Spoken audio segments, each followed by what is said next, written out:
We must defeat tomorrow. You are listening to Lifer House Podcast. We are back with another episode, man. I hope everybody is doing good today. Hope the day is going great. And remember, whatever you're going through today, just get through it. You got to defeat tomorrow and keep it pushing, man. No matter what you got going on, there's always a will if there's a way, man. So today we got another guest on the podcast, Miss Aniysa B, the owner of R&B Wine Tasting, correct? Yeah, correct. Yes, ma'am. So just let me get started. Just introduce yourself to the listeners and tell them where you're from. How did you kind of get to where you're at now, and just a little backstory of who you are. So just give me a little origin story. Okay. Well, my name is Aniysa B, of course. I'm from Queens, New York. Up top. Went to school, right. Went to school at Albany State. Albany State. So how I got started, let's see. So I work at a country club now in Buckhead. I've been there for about 6 years. And I think I was serving for maybe all about 5. And so I just really got introduced into this whole era of wine through the country club, because that's all they do is just drink wine all day. So one day I just seen it is. Like, that's the life I'm trying to live. So that's the people you got to surround yourself with. You're right. So one day the head som there, she was just walking around. She's just doing her thing. And I'm like, dang, like, I want to get paid to drink all day. Like, I literally manifested that into my life. That's how you do it. So I tried to apply for the position there about maybe 2.5 years ago. So what was the position called? It's a wine steward. Oh, wine steward. It's a wine steward. I got to get savvy with the terms here. No, I'm going to get you right. I'm going to get you right. Cool. So she's a wine steward. So I applied for her position because she moved to another department, like upstairs. And I didn't get it. That was about 2.5 years ago. So I was like, you go through your little discouragements and, whatever. So I went through that. So I say maybe 2.5 years later, which was actually a couple of months ago, the other head som, he was like, señorita, you need to come in and apply for the position. So I'm like, no. I'm like, no. Yeah, he was Italian. Okay. But, that's kind of Spanish, whatever you want to say. I'm trying to get the accent right.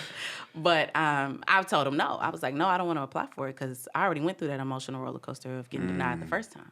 So he asked me for like a month straight. Like, come on, apply for it. I was like, no. Every single day, the whole month, I was like, no, I don't want to do it. No, he wanted you on that spot. He did. So the very last day that he asked me, he was like, what are you scared of? Like, why don't you want to do it? And I'm like, no, like, I just don't want to do it. He was like, what's it going to hurt? So I'm like, okay, I'm going to apply for it. Like, don't worry about it. So I applied for it. They didn't really want me to have it, but they gave it to me anyway. And then after that, it was just a wrap. Like, we have a new advanced song now. His name is June. And my other mentor, Snez, shout out to them. They've been taking me.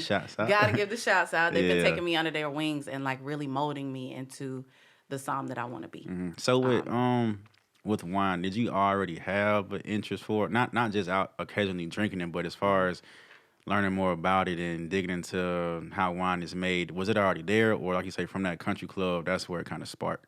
Well, that's really where it sparked that.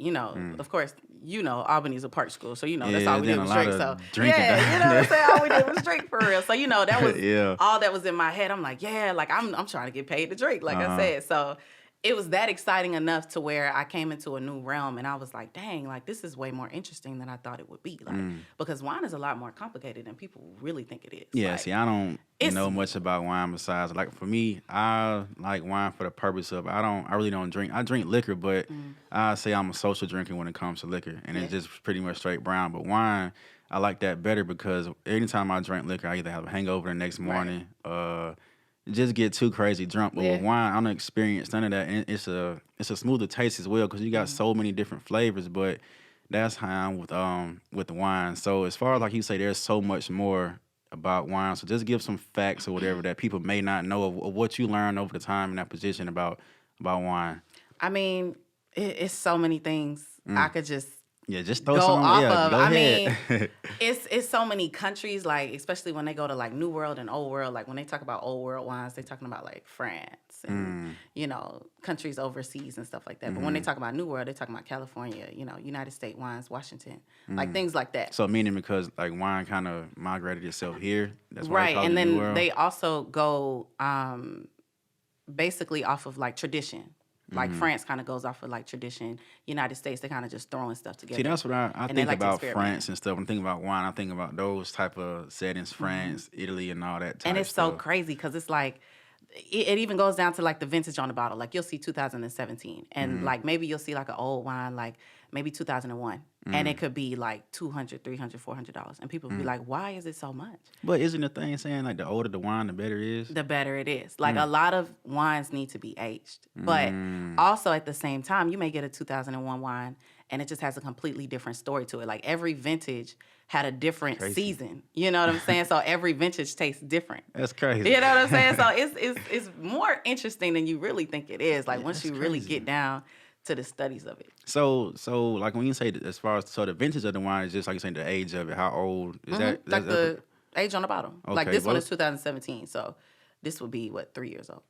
So if you had that and maybe like a 2001, it'd taste totally different than what it does now, or? I mean, well, seeing that this is a Riesling's really not supposed to be aged like that. They really age like Cabernets and Merlots and stuff like that, like red wines. You know what I'm saying? Like that's what I'm saying. So what is your favorite type of wine as far as red or white? Which one you like more, red or white? I like red.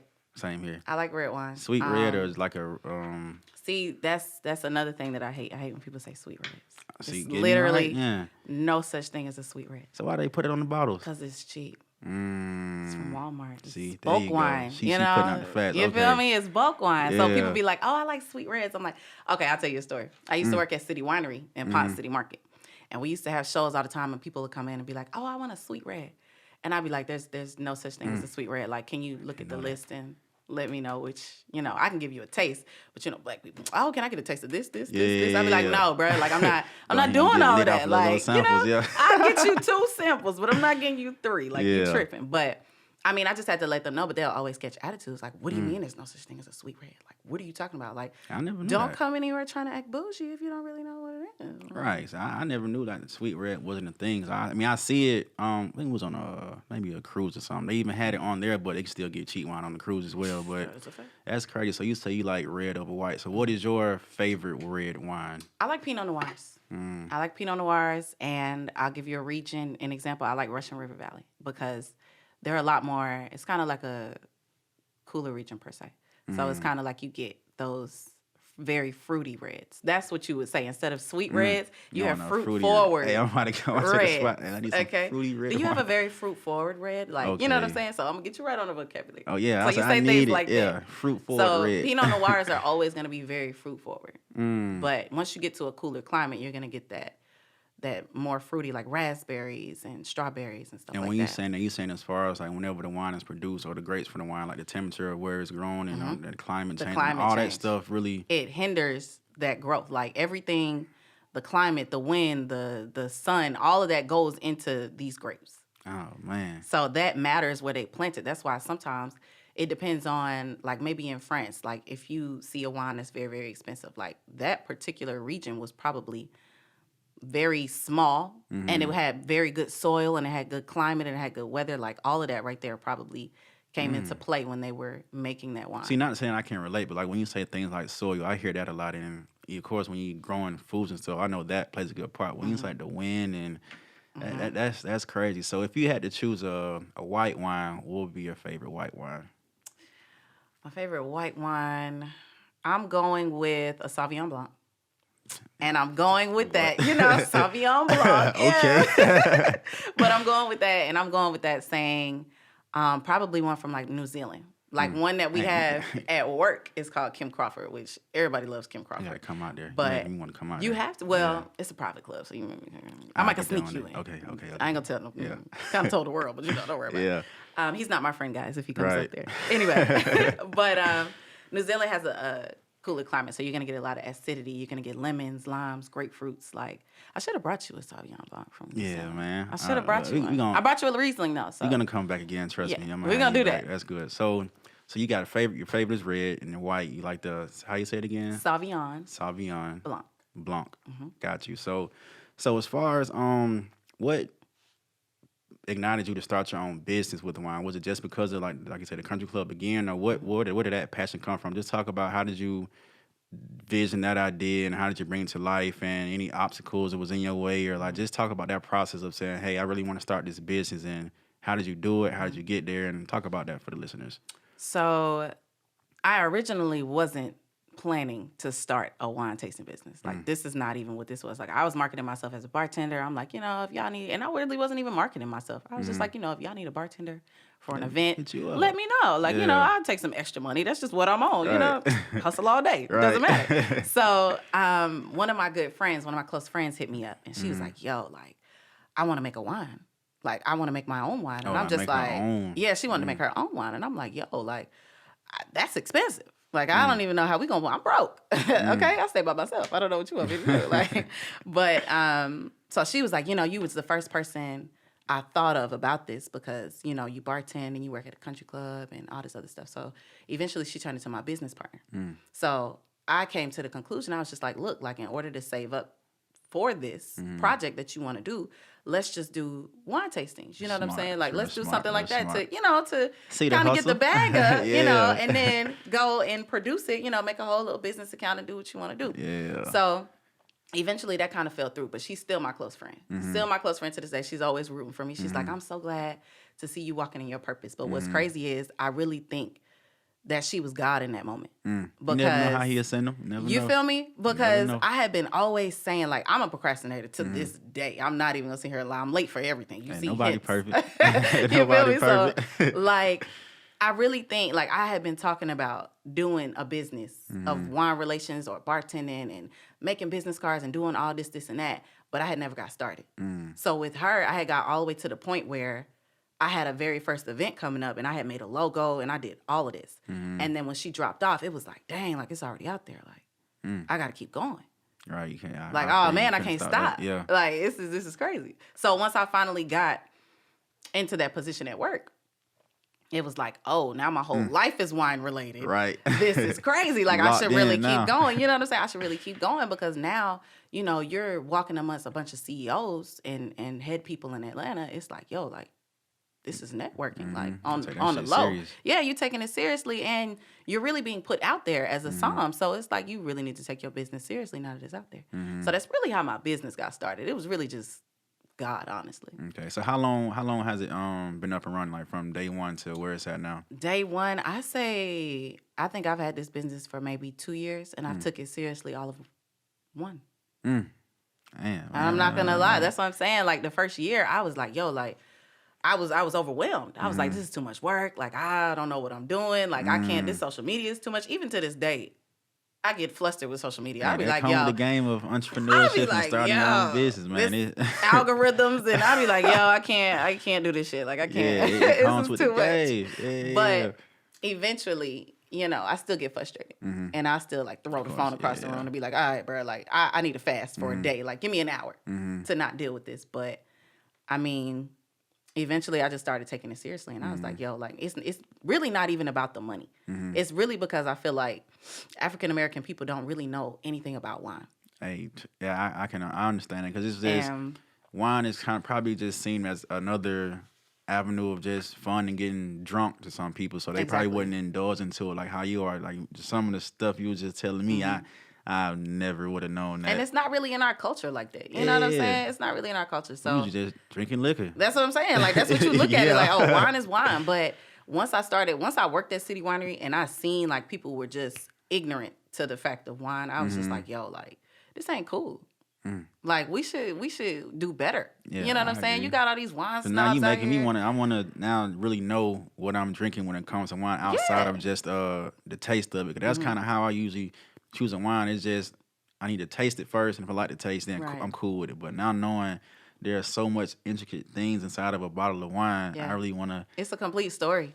Yeah, that's crazy. It's a story in a glass, literally. Like, it's a whole complete journey as to and you feel where good it the whole came time from. while you're learning it, huh? You know what I'm saying? So, exactly. Yeah. But I tell anybody, like, I go to wine tastings with everybody. Like, we usually have them at work from, like, distributors or whatever, and they'll, for the most part, be, like, pop-ups. And I may be hungover the next day, and they'll be like, oh, we got a tasting at 4. And I'll be like, I can't even look at liquor right now. Like, but that's your job, so you don't have a choice. You in that world now. So, like, within your business, what are some of the things that came in your way that probably would that had discouraged you to say, all right, fuck all this, I'm not doing this no more. Yeah. I am done with doing this wine tasting thing. So what are some of those obstacles that came your way, just so whoever may be listening, they might want to start their own wine business or wine tasting or even create their own wine. So just talk about some of those things.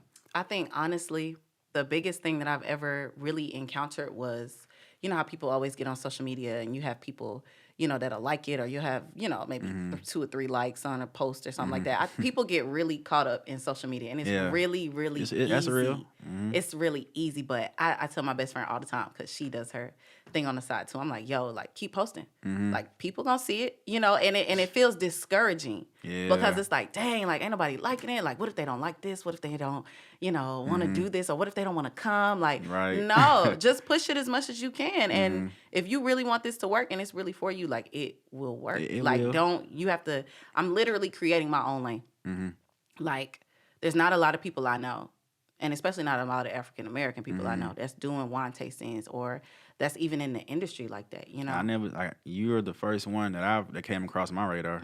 It's like, even indulging like the R&B and the wine tasting at the same time. I never seen nothing like it. It's probably something out there, but me personally, I never seen it. So I understand where you're coming from with that. Like, it's not a lot of people in the industry at all. So I feel like that kind of pushes me a little bit more. Like, honestly, you just have to find something that's going to push you to do it. Like, mine was, okay, we may go to like a trade show or something, or a portfolio tasting, and you got all these wine snobs in here, and you got all these people in here, and I look around, and I was literally like the only Black person in here, and I was like, yo, like, this is scary. Yeah, I was like, this is scary, but you can't look at anybody else but you.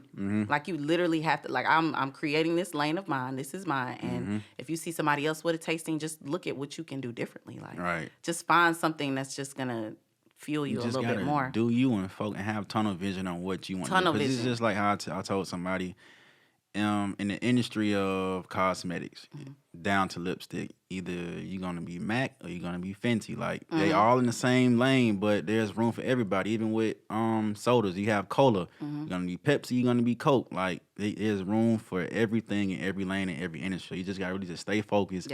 Do what you do, and just stay true to yourself and make your shit pop. Because it's all on you at the end of the day. That's a fact. And I mainly go off of vibes. Like, I'm just a vibe type of person. Man, like, vibes everything. Exactly. So if you got good energy, I'm like, yo, that's my friend over there. Like, they don't even know it yet, but that's my friend. They're gonna be my best friend. They're not going anywhere. They're stuck.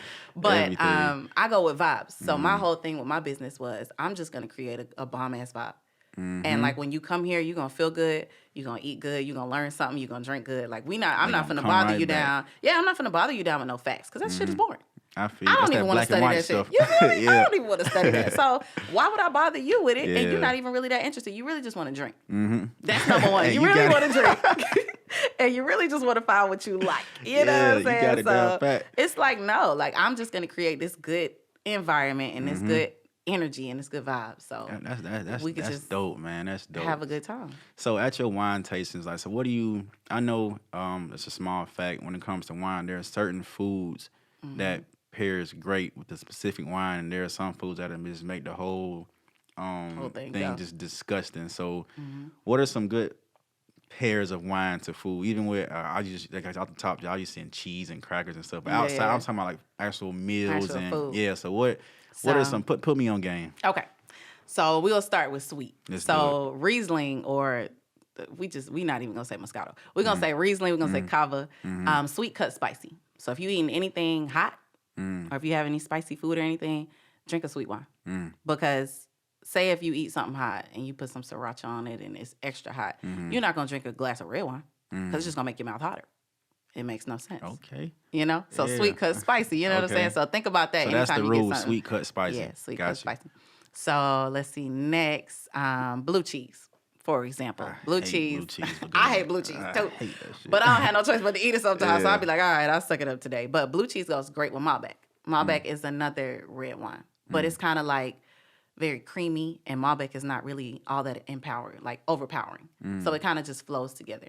Or like, let's say if you having like chicken and you have like some really creamy sauce, like some beurre blanc sauce, like lemon butter sauce or something, you'll get like a nice, you know what I'm saying? You'll get like a nice creamy Chardonnay, or a nice buttery Chardonnay that has a lot of oak on it. Because not to cut you off, when you're saying like creamy and buttery inside of wine, like so it's really just the flavor. It's like, okay, when you taste wine, like I'm gonna let you taste that Riesling. I'm gonna let you see what it means. I'm gonna give you some flavors, and you can be like, oh, I taste it.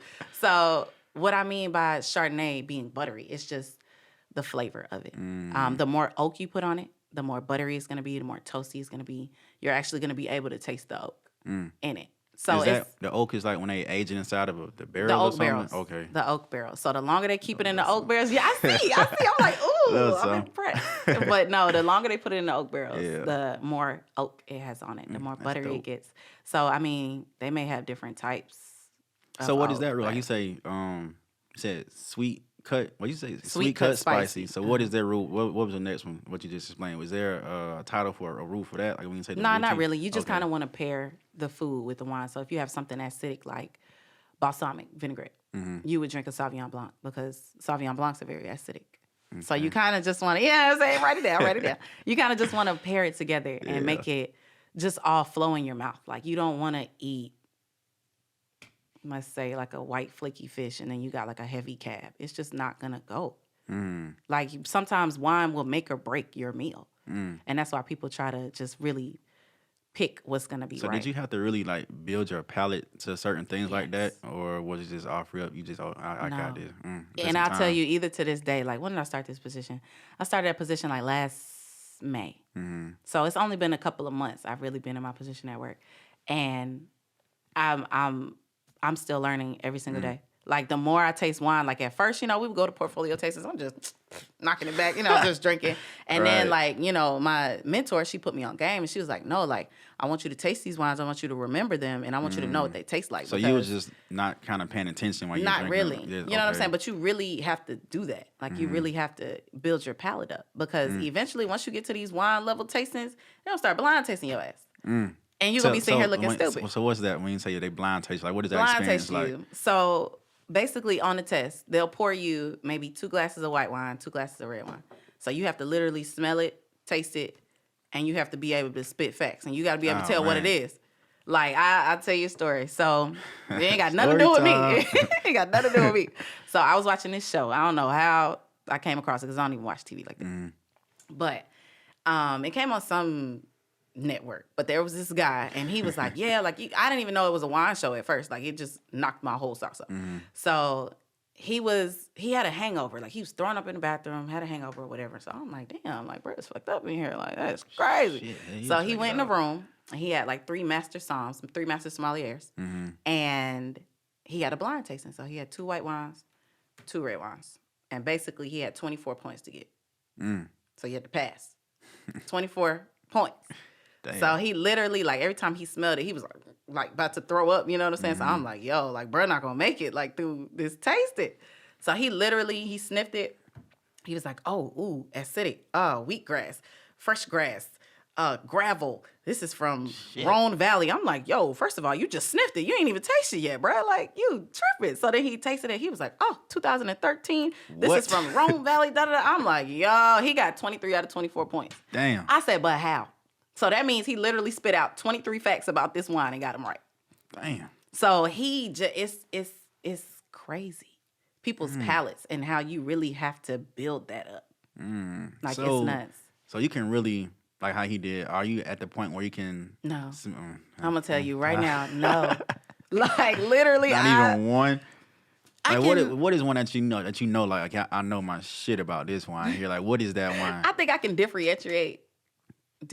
You know what I'm trying to say. You got you. I think I can tell between all of the different types of wine and what they are.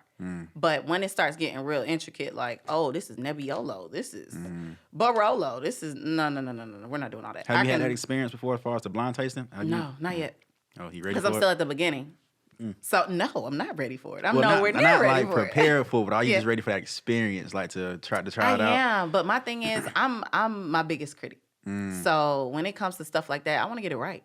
I feel you. I don't want to be like, oh, this is Chardonnay, and they'd be like, bruh, no, like this was Riesling. Like, what are you talking about? Which I'm pretty sure I wouldn't make that mistake now. Yeah. But before, like, still learning about it and still getting your palate everybody's green at a certain point. Everybody was green. Yeah. It's like, yo, like and that's where I'm at right now. I'm still in my learning, my beginning stages. I'm never gonna front like I know more than I do. See, I wouldn't be able to tell because I don't know much, but what you're telling me, it seems like you on game right now. I'm getting there. Yeah. I'm getting there. I can definitely say that. Like, it's not something that's just coming out of the blue for me. Like, I've been doing it for a little minute, so I can kind of do it. So, you ever had one of those moments where you was doing your little wine tasting and you just got so fucked up and it was just over with for you? No. Damn. Oh, because I try not to.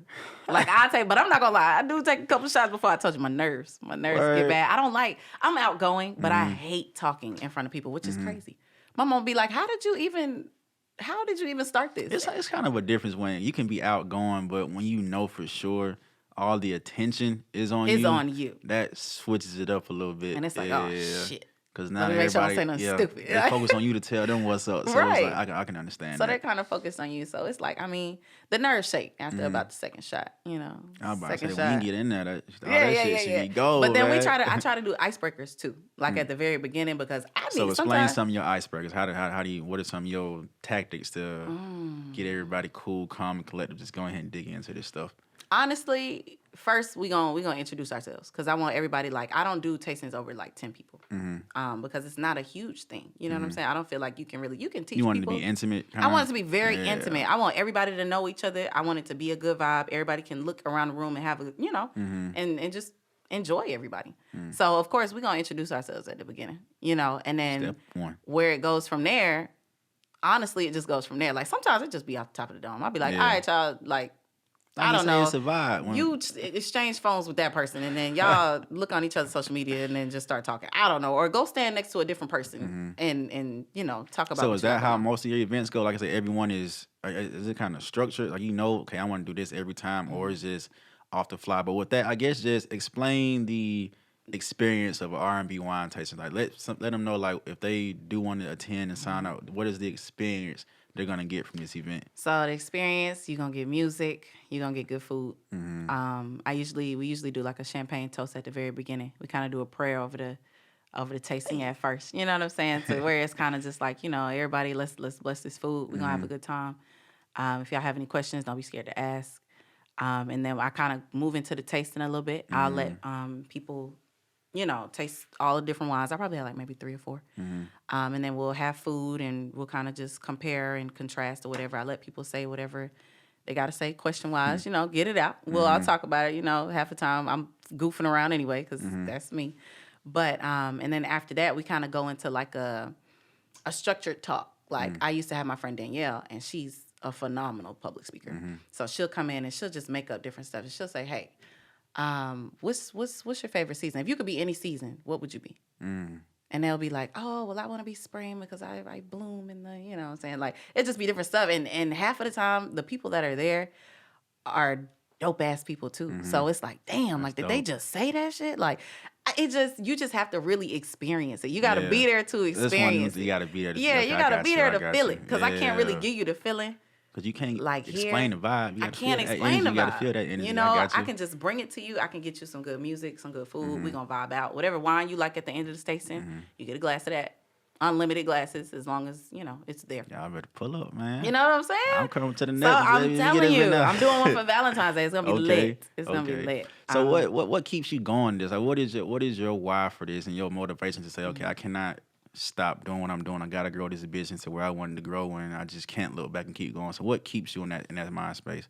Honestly, I see my life being way more than what it is now. And I feel like my lifestyle that I want is hella expensive. Yeah. So it's like, yo, like, you know what I'm saying? So I'm like, yo, like you need these extra incomes, you know what I'm saying, on the side. So it's like, yo, dig into everything you can. And if you can spread knowledge and make money at the same time. It's a win-win. And you know what I'm saying? It's a win-win. Like, why not? Why not give somebody a good ass vibe? Why not share your vibes with other people? Right. Like, I can't do that. I can't do that shit through social media all the time. Like, sometimes you just got to be by me. You got to be there. To feel it. You know what I'm saying? Through technology. You know what I'm saying? Yeah, sometimes I just want you to feel it. So, I mean, my why is just keeping it pushing. I don't like to fail. I don't like to fail. So Are you scared of failure? No. I'm not scared of failure. Great. I failed a lot of times in life, and I think that's what keeps me going. I'm like, yo, like, you've procrastinated so much in life. You've done that already. Like, let's do something different. Like, if you're going to do this full out and be bomb at it. Like, if you created this lane for yourself, keep going through that fucking lane. You like, why take not? Risks sometimes. We're not taking you risks. I don't know what you're doing. Exactly. You ain't gonna never do nothing if you don't do that, man. Exactly. Every time I throw an event, it's